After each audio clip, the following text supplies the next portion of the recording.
Matasan jihar Kano sun yi hoɓɓasa wajen nuna rashin goyon bayansu ga matakin da gwamnatin jiha ta ɗauka na ƙirƙirar masarautu huɗu a birnin Kano. Waɗannan matasa sun bayyana cewa babu yanda za a yi, attajiran jihar Kano sun yi shiru, haka ma malaman jihar kowa yana tsoron fitowa ya faɗa wa gwamnati gaskiya kan wannan badakala da rushe tarihin Kano da suke son yi. To babu shakka mu ba ma tsoro, dole mu fito mu gaya wa gwamnati gaskiya. Tuni dai 'yan majalisar jiha suka gama karatu na uku akan wannan kuduri, yayin da tun ajiya aka miƙa wa mai girma gwamna wannan kuduri, shi ma tuni ya saka hannu akan wannan batu.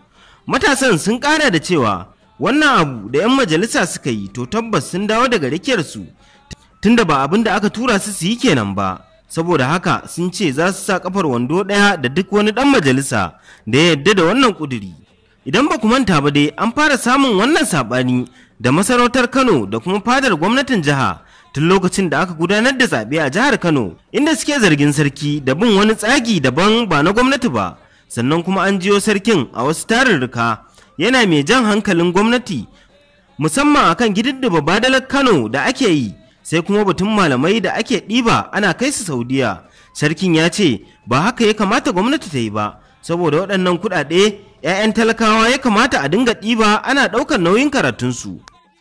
Malami ya ce wa al'umma, ai wannan abin yana da kyau, ya ja musu aya, ya ja musu hadisi. Sai kai barna, sai sarki ya shiru saboda yana tsoron idan yi magana za a cire shi daga sarauta.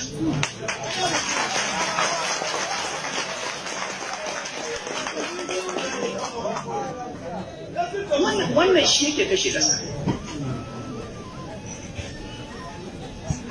Shi kuma mukami ba dawwamamme ba ne. Ya kamata duk sarki ya san wannan. Da dawwama ake a sarauta da gani sarki ba, ai wani yayi kafin ne. Kuma kafin ne wani yayi.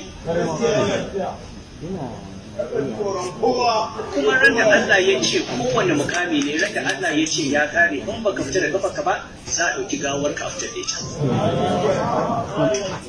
To civil society da sarakuna, ina ganin dukkaninmu mun ga abin da suke fara da malamai. Yau wannan kungiya ta ce tana wannan siyasa, ko wannan kungiya tana wannan siyasa, jibi wannan yana kaza. Kuma da aka yi shari'a nan, shi ke na ɗauki kuɗin da ya kamata a sa a harkar makaranta, kuɗin da ya kamata a sa a harkar asibiti, kuɗin da ya kamata a sa a harkar ci gaba, a ɗauka yau an ɗebi malamai ɗari kaza a tafi umra, ko ba mu tsaya mu duba kuɗin nan da ake biya, ana kai mutane umra, ana kai hanci, ana shari'a, ana hisba, ana wa'ana, duk wannan kuɗin da ake ɗauka, ai kuɗi ne da ya kamata a sa a cikin ilimin yara ko da kiwon lafiya. Kuma ya kamata malamai su ce a za mu yi aikin na shari'a, amma kuɗin da abin da muke so a ilmantar da yaranmu, a ba su asibiti. Saka sai mu da muke shugabancin al'umma da sarakuna da malamai da civil society mun yadda, sai mun yadda cewa babban abin da muke so 'yan siyasa su yi mana a yanzu shine a yi mana maganin yunwa da tsoro.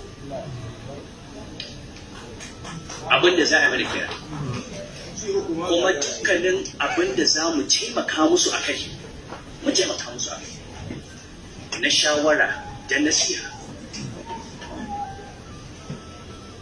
Amma abin da yake na barna da sarakuna da malamai da lauyoyi da alƙalai, dan alƙalai suna civil society, gwamnati take naɗa su, amma civil society ne, saboda idan gwamnati ta shiga haƙƙin ɗan ƙasa, alƙali ne zai kwace masa haƙƙinsa.